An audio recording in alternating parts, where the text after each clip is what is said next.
کہیں آپ کے والد آپ سے ناراض تو نہیں ہیں؟ والدین کا ناراض ہونا،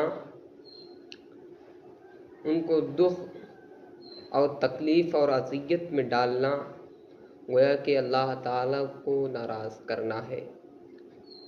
یاد رکھو، آج ہم والدین کی خدمت کرنے سے کتراتے ہیں، دور ہٹتے ہیں، والدین کو کچھ نہیں سمجھتے۔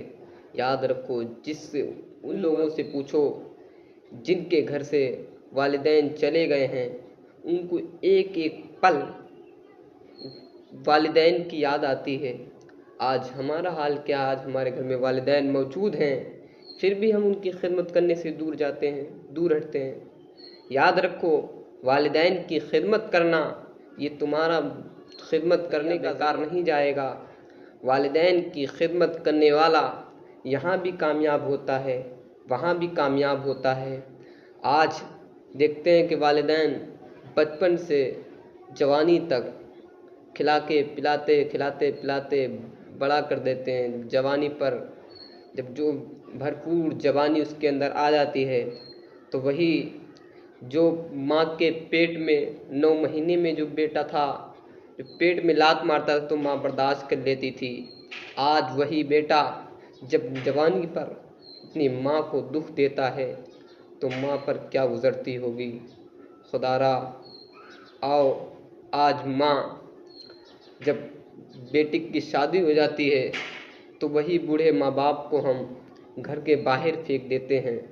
اس ایک بیوی کے چکر میں، یاد رکھو، ایک بیوی جائے گی، دوسری آ جائے گی، ایک چھوکری جائے گی، دوسری آ جائے گی، مال چلا جائے جانے دو پھر خرید لو گے، زمین جائے جانے دو پھر خرید لو گے۔ یاد رکھو، جس دن ماں باپ چلے گئے، یہ ماں باپ مارکیٹ میں ملنے والے نہیں ہیں۔